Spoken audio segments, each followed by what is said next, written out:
അതെനിക്കറിയില്ലല്ലോ. നിങ്ങൾക്ക് അറിയാൻ വയ്യാത്തൊരു ഫോറത്തിൽ നിങ്ങൾ ഇരിക്കരുത്. നിങ്ങൾ ഇരിക്കുന്ന ഫോറത്തിലെ ആളുകളുടെ ഇന്റഗ്രിറ്റി കൂടി പ്രധാനപ്പെട്ട കാര്യമാണ്. ഒരു പൊതുവേദിയിൽ പറയാൻ പറ്റില്ല. ശരി, അങ്ങനെയാണെങ്കിൽ ഇതിൽ ബാക്കി മറുപടി പറയാനും എനിക്ക് താല്പര്യമില്ല. അപ്പൊ പിന്നെ ചർച്ചയിലില്ല. എന്താ രാമേന്ദ്ര പ്രശ്നം? പ്രശ്നം പറഞ്ഞാൽ ഭയങ്കര തമാശ, ആള് മാറിപ്പോയി. ബഹുമാനനായ RSSന്റെ സർസംഘചാലക് ഡോക്ടർ മോഹൻ ഭാഗവത് ഇവിടെ കൊച്ചിയിൽ തന്നെയുണ്ട്. 21-ാം തീയതി വരെ പിണറായി വിജയൻ സർക്കാർ, ഇടത് സർക്കാർ ഭരിക്കുന്ന കേരളത്തിലുണ്ട്, അല്ലാതെ BJP ഭരിക്കുന്ന ഒരിടത്തുമല്ല. അപ്പോൾ ഇത് കേസെടുക്കാൻ വ്യവസ്ഥയുള്ള ഒരു കാര്യമാണ് അദ്ദേഹം പറഞ്ഞത്. അല്ലെങ്കിൽ അദ്ദേഹം പറഞ്ഞ കാര്യങ്ങളിൽ അങ്ങനെയുള്ള കണ്ടെത്തലുകൾ ഉണ്ട് എന്നുണ്ടെങ്കിൽ അദ്ദേഹത്തെ കേരളത്തിൽ വെച്ച് തന്നെ അറസ്റ്റ് ചെയ്യാമല്ലോ, കേസെടുക്കാമല്ലോ. ശരിക്കും സ്വാതന്ത്ര്യം ഉദ്ദേശിക്കുന്നത് ആക്ച്വലി സംഭവം തന്നെ, ബട്ട് കൊളോക്കിയലി കൊളവാക്കണ്ട. അങ്ങ് ഇപ്പോൾ പറഞ്ഞ രീതിയിൽ അങ്ങനെ ഒരു വലിയ വർഗീയവാദി കേരളത്തിൽ വന്നു എന്ന് പറഞ്ഞല്ല അദ്ദേഹം വന്ന കാര്യങ്ങളൊന്നും റിപ്പോർട്ട് ചെയ്യപ്പെട്ടിരിക്കുന്നത് എന്നുള്ളതാണ്. അങ്ങ് പറഞ്ഞതുപോലെ കേരളത്തിൽ തന്നെയുണ്ട്. കേരളത്തിൽ ഒരു കേസ് എടുക്കണമെന്നുണ്ടെങ്കിൽ എടുക്കാം. പിണറായി വിജയൻ സർക്കാരാണ് ഭരിക്കുന്നത്. അപ്പോൾ ഈ പ്രസ്താവനയ്ക്ക് അത് എവിടെ വേണമെങ്കിലും കേസെടുക്കാമല്ലോ. അദ്ദേഹം സംസാരിച്ച സ്ഥലത്തുള്ള ജൂറിസ്ഡിക്ഷനിൽ മാത്രമെന്നല്ല, ഇന്ത്യയിൽ എവിടെ വേണമെങ്കിലും അദ്ദേഹം പറഞ്ഞത് താങ്കൾ പറഞ്ഞതുപോലെയുള്ള ഭരണഘടനാ വിരുദ്ധമെന്നല്ലേ അങ്ങ് ഉദ്ദേശിച്ചത്? പറഞ്ഞിട്ടില്ല. ഇത്തരത്തിലുള്ള വ്യാഖ്യാനങ്ങൾ പാടില്ല. വേറൊരാളാണ് പറയുന്നെങ്കിൽ നിശ്ചയമായിട്ടും ഇപ്പം ശരി. അങ്ങനെയാണെങ്കിൽ അല്ല, ഞാൻ പറഞ്ഞോട്ടെ, ഞാൻ പറഞ്ഞു പൂർത്തിയാക്കിക്കോട്ടെ. അങ്ങ് പറഞ്ഞത് അങ്ങനെയാണെങ്കിൽ കേസെടുക്കാവുന്ന വകുപ്പുകൾ ഉണ്ട് എന്നാണ്. അദ്ദേഹം ഇപ്പോഴുള്ളത് കേരളത്തിലാണ്, കൊച്ചിയിലാണ്. 21-ാം തീയതി വരെ കേരളത്തിൽ തന്നെ ഉണ്ടാകും. മാത്രമല്ല ഈ RSSന്റെ ദക്ഷിണ കേരള പ്രാന്തത്തിലുള്ള വിവിധ തരത്തിലുള്ള യോഗങ്ങളിൽ പങ്കെടുക്കാനാണ് എത്തിയിരിക്കുന്നത്. ആ ഷെഡ്യൂളിൽ നിന്ന് എന്തായാലും മാറ്റമില്ല. 21-ാം തീയതി വരെ പിണറായി വിജയൻ സർക്കാർ, ഇടത് സർക്കാർ ഭരിക്കുന്ന കേരളത്തിലുണ്ട്, അല്ലാതെ BJP ഭരിക്കുന്ന ഒരിടത്തുമല്ല. ഇവിടെ ശേഖർ യാദവ് നടത്തിയ പരാമർശത്തോട് അത് അദ്ദേഹം ആ പദവിയിലിരുന്ന് നടത്താൻ പാടില്ലാത്ത പരാമർശമാണ് എന്ന് ആ വിഷയം നമ്മൾ ചർച്ചയ്ക്കെടുത്ത ഡിസംബർ 2-ാം വാരത്തിലെ ചർച്ചയിൽ തന്നെ ഞാൻ അഭിപ്രായം പറഞ്ഞത് ഞാൻ അതിവിടെ ആവർത്തിക്കുകയാണ്. ഇടയ്ക്കിടയ്ക്ക് ഞാൻ നിലപാട് മാറ്റുന്ന ആളല്ലാത്തതുകൊണ്ട്.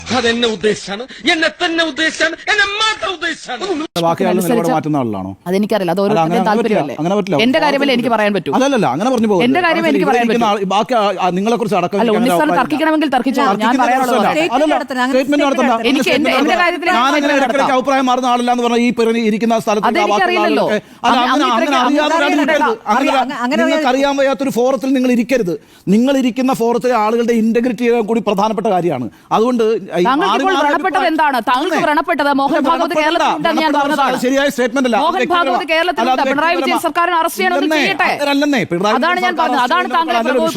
ഞാൻ ഇടയ്ക്കിടയ്ക്ക് നിലപാട് മാറ്റുന്ന ആളല്ല.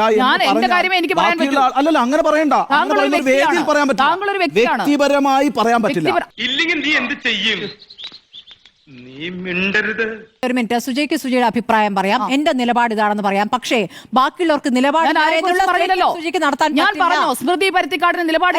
ഒരാളുടെ വ്യക്തി പറയണ്ട. എനിക്ക് അങ്ങനെ ഒരു നിലപാട് മാറ്റുന്ന രീതി ഇല്ല എന്ന് പറഞ്ഞാൽ ബാക്കി നിലപാട് മാറ്റുന്ന രീതി ഉണ്ട് എന്നൊരു വ്യാഖ്യാനം.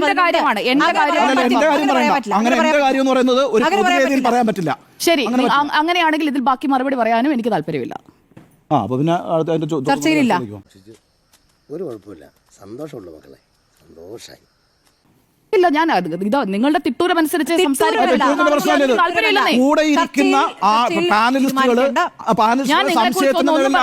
എല്ലാവരെയും ജനം ജഡ്ജ് ചെയ്യുന്നുണ്ട്.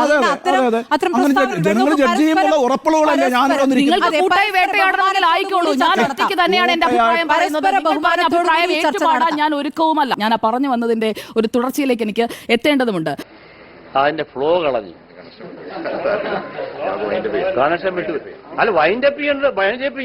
പറഞ്ഞത് പൂർത്തിയാക്കണ്ടേ? ഒരു ഹൈക്കോടതി ജഡ്ജി എന്ന നിലയ്ക്കല്ല താൻ സംസാരിക്കുന്നത്, മറിച്ച് ഭൂരിപക്ഷക്കാർക്ക് അനുസരിച്ചാണ് നിയമം പ്രവർത്തിക്കുന്നത്. ഒരു കുടുംബത്തിന്റെ കാര്യമായാലും സമൂഹത്തിന്റെ കാര്യമായാലും ഭൂരിപക്ഷത്തിന്റെ സന്തോഷമാണ് പരിഗണിക്കപ്പെടുക. ഹിന്ദു ഐക്യം ആഹ്വാനം ചെയ്തുകൊണ്ടുള്ള മുദ്രാവാക്യം കൂടി അദ്ദേഹം മുഴക്കിയിട്ടുണ്ട്. അപ്പോൾ അദ്ദേഹം ഭൂരിപക്ഷം എന്നതുകൊണ്ട് ഉദ്ദേശിക്കുന്നത് ഹിന്ദു എന്ന് തന്നെയാണ്. അതിൽ ഇപ്പോൾ കൊളീജിയം വിളിച്ച് വിശദീകരണം ചോദിച്ചാലും പിന്നോട്ട് പോകാൻ തയ്യാറല്ല എന്ന് ശേഖർ കുമാർ യാദവ് പറയുകയാണ്. അതിൽ അദ്ദേഹം മുസ്ലിങ്ങളെ കുറിച്ച് പറഞ്ഞ ഭാഗം, കട്ട്മുല്ല എന്ന് പറഞ്ഞുകൊണ്ട് അദ്ദേഹം പറഞ്ഞ ഭാഗം, അവർ ഈ രാജ്യത്തിന് അപകടമാണ്. അതൊരു ഹൈക്കോടതി ജഡ്ജി ആയിരുന്നുണ്ട്. ഒരു രാഷ്ട്രീയക്കാരന് പറയാം, ഒരു BJP-കാരന് പറയാം, ഒരു RSS-കാരന് പറയാം, അവരങ്ങനെ പറയാൻ ആഗ്രഹിക്കുന്നുണ്ടെങ്കിൽ. ഞാൻ വ്യക്തിപരമായി അങ്ങനെ മുസ്ലിങ്ങൾക്കെതിരെ പറയാൻ ആഗ്രഹിക്കുന്ന ഒരാളല്ല. അതുകൊണ്ട് ഞാൻ അതിനെ എൻഡോഴ്സ് ചെയ്യുന്നില്ല.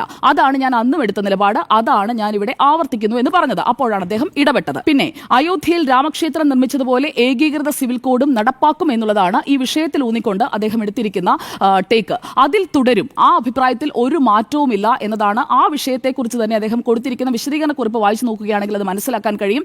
ആ വിശദീകരണ കുറിപ്പിലും അത് തന്നെയാണ് പറയുന്നത്. ജസ്റ്റിസ് ശേഖർ യാദവിന്റെ മുൻകാല പ്രസ്താവനകൾ, മുൻകാല വിധിന്യായങ്ങൾ, അതേക്കുറിച്ചൊക്കെ ഇവിടെ പലപ്പോഴും പരാമർശിച്ച് കേട്ടു. അദ്ദേഹത്തെ ഒരു വിദ്വേഷ പരാമർശങ്ങൾ ഏറ്റവും കൂടുതൽ നടത്തുന്ന ന്യായാധിപൻ എന്നൊക്കെ വിശേഷിപ്പിക്കാവോ എന്നുള്ളത് ഓരോരുത്തരുടെയും സ്വാതന്ത്ര്യമാണ്. എന്ന് പറയുന്നത് സൂര്യപ്രകാശത്തിന് പശുവിന്റെ പാലിൽ നിന്നാണ് ഇത് എന്താണ് ഊർജ്ജം കിട്ടുന്നത് എന്നൊക്കെ പറയുന്ന ജഡ്ജിയെ കുറിച്ചിട്ട് എന്ത് പറയാനാണ്? ഒരു വിധി പ്രസ്താവനത്തിലാണ് ഇതൊക്കെ പറയുന്നത്. ഇനി ഇന്ത്യ ലോകത്തേക്ക് ഏറ്റവും കൂടുതൽ ബീഫ് കഴിക്കുന്ന രാജ്യം ഏതാ?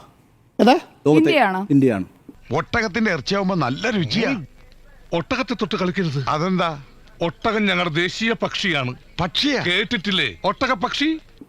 ഏറ്റവും കൂടുതൽ കയറ്റി അയക്കുന്ന സംസ്ഥാനം ഏതാണ്? ഏറ്റവും കൂടുതൽ കയറ്റി അയക്കുന്ന സംസ്ഥാനം ഇതൊരു ചോദ്യോത്തരം. ഉത്തർപ്രദേശ്. സംസ്ഥാനം ഉത്തർപ്രദേശ്, രാജ്യം ഇന്ത്യ. അറബിയിൽ ഒരു ചൊല്ലുണ്ട്, അൽ അന്നമിനാളഹ അൽ ഒട്ടഹ. അതായത് ഒട്ടകത്തെ ഉപദ്രവിക്കരുത്. അഥവാ ആരോ ഒരുവൻ ഒട്ടകങ്ങളെ ഉപദ്രവിച്ചാൽ അൽ ഫത്തലു, അവനെ പത്തലൂരി അടിക്കണമെന്നാണ് താർ മരുഭൂമിയിലെ നിയമം. കയറ്റി അയക്കുന്ന കമ്പനികൾ ആരുടേതൊക്കെ?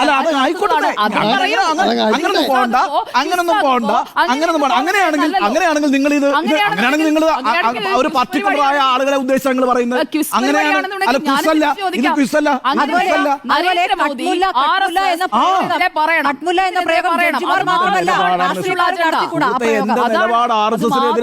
നിലപാട് RSSനെതിരാണ്, BJPക്ക് എതിരാണ് നിലപാട്. മൂന്നാം വട്ടവും ഇന്ത്യ ഭരിക്കുന്നു. ആ ശരിയാ, നരേന്ദ്രമോദി ഇന്ത്യ ഭരിക്കുന്നു. 240 സീറ്റാ. പിന്നെ നിതീഷ് കുമാറും പിന്നെ ചന്ദ്രബാബു നായിഡും കൂടെ 450 സീറ്റ്. എന്തായാലും കൂട്ടുചേർന്ന് ഇത്രയും എതിർത്തിട്ട് നരേന്ദ്രമോദിക്ക് ഇന്ത്യ ഭരിക്കാൻ പറ്റുന്നുണ്ടല്ലോ. ഒറ്റയ്ക്ക് ഭരിക്കുന്നില്ല, ഒറ്റയ്ക്കല്ലോ എന്ന് മാത്രല്ല BJP എന്ന് പറയുന്നുമില്ല നരേന്ദ്രമോദി. എന്നിട്ട് മാത്രമല്ല BJPയുടെ ഒരു സമ്മേളനം വിളിച്ചു. നരേന്ദ്രമോദി എന്ന പേരെങ്കിലും പറയുന്നുണ്ടല്ലോ, അത് ഇന്ത്യയുടെ സമ്മേളനം വിളിച്ചേ. BJP എംപിമാരുടെ പാർലമെന്ററി പാർട്ടി യോഗം വിളിച്ചില്ല കേട്ടോ. NDA ആണ് വിളിച്ചത്. അതൊരു മുന്നണിയാണ്. ഇന്ത്യ മുന്നണി എങ്ങനെയെങ്കിലും ഒന്ന് കൂട്ടിയോജിപ്പിച്ച് വെച്ചിട്ട് അങ്ങേതിനെ കുറിച്ചൊക്കെ പറ. 4 വശത്തേക്ക് ചിതറുകയാണ്. ആം ആദ്മി പാർട്ടി എന്താ പറഞ്ഞത്? BJPയും കോൺഗ്രസും ഒന്നാണെന്ന്. അതൊക്കെ ഒന്ന് ആദ്യം സെറ്റിലാക്ക്. ആദ്യം തെരഞ്ഞെടുപ്പ് നടക്കുന്ന ദില്ലിയിലാണല്ലോ. അല്ല, അങ്ങയുടേതാണല്ലോ ഇന്ത്യ മുന്നണി. അല്ലല്ല, നമുക്ക് ഇപ്പൊ നിങ്ങൾ അങ്ങനെ പതിച്ചാൽ അങ്ങനെ പതിച്ചോട്ടെ, അതും കുഴപ്പമില്ല. ഇപ്പൊ ഇന്ത്യ മുന്നണി രാജ്യത്തെ മനോഹരമായ മുന്നണിയാണെന്ന് മാത്രമല്ല ഏറ്റവും നല്ല മുന്നേറ്റവും അവരുണ്ടാക്കി. അവർ ഉയർത്തിപ്പിടിക്കുന്ന രാഷ്ട്രീയ ആശയങ്ങളോട് പൊരുത്തപ്പെട്ട് നിൽക്കുന്ന ഒരാളാണ് ഞാൻ. ഇവിടെ വയനാട്ടിൽ ലീഗ് ഇല്ലായിരുന്നെങ്കിൽ കാണാമായിരുന്നു പ്രിയങ്ക ഗാന്ധിയുടെ കാര്യം. അങ്ങനെയൊന്നുമല്ല, അത് എല്ലായിടത്തും മുന്നണി രാഷ്ട്രീയമല്ലേ ഉള്ളത്. ആ മുന്നണി രാഷ്ട്രീയത്തിലല്ലേ? അതാണ്, എല്ലായിടത്തും മുന്നണി രാഷ്ട്രീയമാണ് ഉള്ളത്. അതുപോലെ തന്നെയാണ് NDAയും. അത് വരുമ്പോഴത്തേക്ക് NDA ആണെന്നുണ്ടെങ്കിൽ അംഗീകരിക്കില്ല.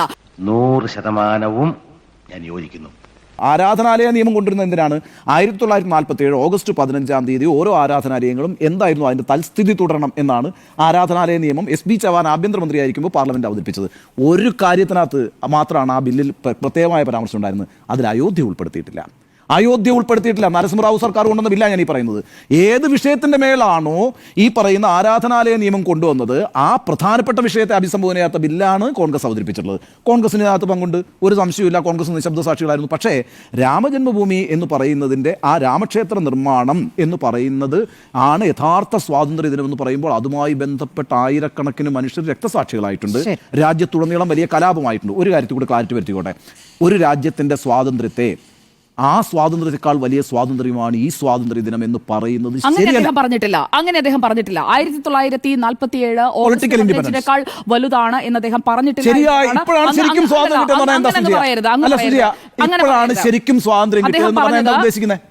അത് ഞാൻ പറയട്ടെ, അത് അദ്ദേഹത്തിന്റെ റൈറ്റ് ആണ്. അദ്ദേഹം പറഞ്ഞതാണ് വിദേശ ആധിപത്യത്തിന് മേൽ ഭാരതത്തിന്റെ പരമാധികാരം വിജയം നേടിയതിന്റെ പ്രതീകമാണ് രാമക്ഷേത്രം എന്നുള്ളത്. RSSന്റെയും ഡോക്ടർ മോഹൻ ഭാഗവതിന്റെയും ഒക്കെ പ്രഖ്യാപിത നിലപാടാണ്. അത് ആവർത്തിക്കുക മാത്രമാണ് അദ്ദേഹം ചെയ്തിരിക്കുന്നത് എന്നുള്ളതാണ് വസ്തുത.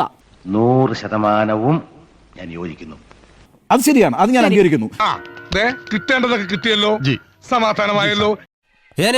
ഞാൻ പോകുന്നു. ബൈ.